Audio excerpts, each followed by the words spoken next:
एक ऐसा देश जहां महिलाएं अपनी कोख किराए पर देती है, उसके पीछे की वजह क्या है और इस देश में शादी के लिए लड़कियों को पुरुष क्यों नहीं मिलते? तो दोस्तों हम बात कर रहे हैं लाओस देश के बारे में। दोस्तों आज हम जानेंगे साउथ ईस्ट एशिया के एक खूबसूरत देश लाओस के बारे में।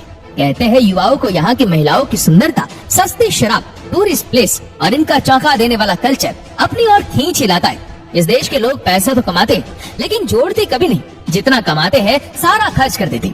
यहाँ की करेंसी इतनी कमजोर है कि हर भारतीय यहाँ जाकर करोड़पति बन जाता है। इसे आप नौजवानों का देश भी कह सकते हैं क्योंकि यहाँ के लोगों की एवरेज एज केवल 24 साल है। लाओस में मौसम काफी सुहाना बना रहता है, ना तो यहाँ ज्यादा गर्मी पड़ती है और ना ही सर्दी। तभी पूरे साल भर यहाँ टूरिस्टों की लंबी लाइन लगी रहती है।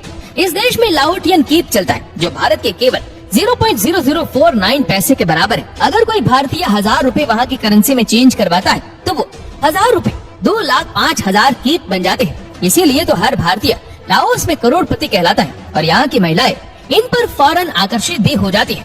आप इस देश के बारे में एक बात जानकर चौंक जाएंगे कि यहाँ की महिलाएं अपनी कोख किराए पर देती है, यानी पैसे लेकर दूसरे शादीशुदा जोड़े के बच्चे पैदा करती है, उन्हें खुशी देती है और लाओस में इस काम को जायज माना जाता है। फ्रांस ने इस देश पर कई सालों तक शासन किया लेकिन 1949 में इसे फ्रांस की हुकूमत से आजादी मिली और लाओस में इंडिपेंडेंट 2 दिसंबर को सेलिब्रेट किया जाता है। और इस देश में वाटरफॉल में ऐसी जगह है जहाँ जाकर पर्यटकों के साथ साथ लोकल पीपल्स भी जमकर प्रकृति की सुंदरता का मजा उठाते।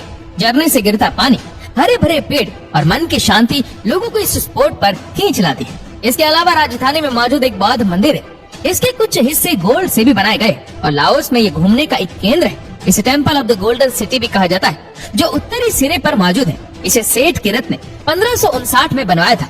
ये बौद्ध मंदिर लाओस में काफी महत्व रखता है जो अपनी रॉयल्टी, आर्किटेक्ट और श्रद्धा का केंद्र है। और लाओस की कॉफी वर्ल्ड फेमस है जिसे यहाँ से काफी देशों में एक्सपोर्ट भी किया जाता है।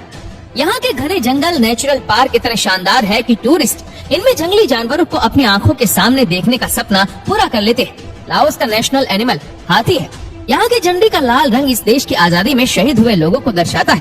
फ्लैग को पहली बार डिजाइन किया गया था साल 1945 में, लेकिन इसे स्वतंत्र रूप से 1975 में अपनाया गया। आपको जानकर हैरानी होगी कि लाओस में आप मौज मस्ती तो कर सकते हैं लेकिन वहाँ के लड़की से शादी नहीं कर सकते। एक लाओस महिला और दूसरे देश से आए आदमी उससे शादी नहीं कर सकते। हाँ, बाकी सब चलता है।